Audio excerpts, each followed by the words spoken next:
Kansans, they are so fun.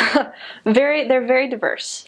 That's one of the most notable things about Kansas, is that it is super diverse because it's in the middle of the country, and so you get a little bit of influence from everywhere. Probably one of the most noticeable influences, especially in more rural areas or around Wichita, is it's got a little bit of a southern influence. You can definitely feel that. People are very kind and welcoming to you, and it's part of the Bible Belt, most definitely part of the Bible Belt. There's so many churches. It's slightly mind-blowing because people always talk about, it's like, oh, there's like a church on every corner in Utah, and you kind of feel that way, but take how many churches there are in Utah and times it by 2 and have them all be different religions, and that's Kansas. It's very, very religious. And so people there are very welcoming to missionaries, in the fact that they're completely happy to talk to you about how much they love Jesus Christ and how important he is to them. But they're not necessarily always as receptive to actually changing, because a lot of times they're very happy or very stuck in what they feel has gotten them by, and they don't necessarily want to accept that there might be more, because from where they're standing, it's a good place and they're in a good place with God. And so that was something that was really hard, was trying to help people, like, to keep the conversation going long enough to explain to them that there was more.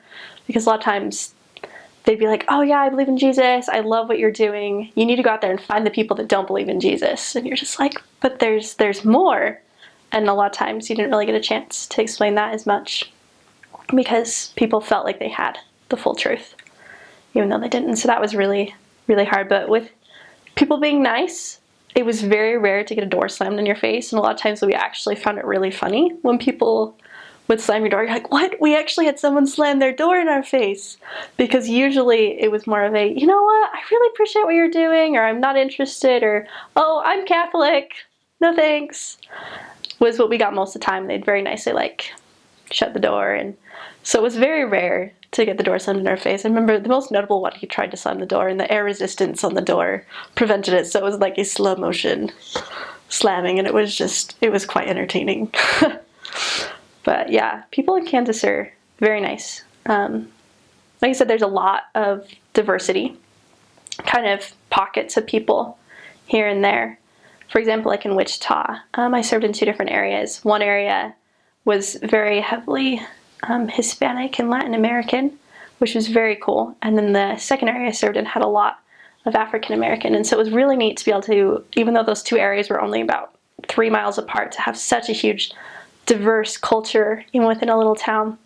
But it was so interesting, like, you'd go out to like the small towns, and they were diverse, but not quite as diverse. And a lot of the people in the small towns that were like lived there their whole lives, they'd been there for generations, whereas a lot of people in the cities, the bigger cities, were very transient. And even, it was so interesting to ask people, it's like, how did you end up in Kansas? And they're like, God brought us to Kansas, was a lot of what, like, people shared with us about, like, why they were in Kansas. And one of my favorite things someone told me, they're like, people don't have Kansas on their radar of where they don't want to live, because Kansas isn't on the radar at all. They forget it exists. But it's a pretty cool place.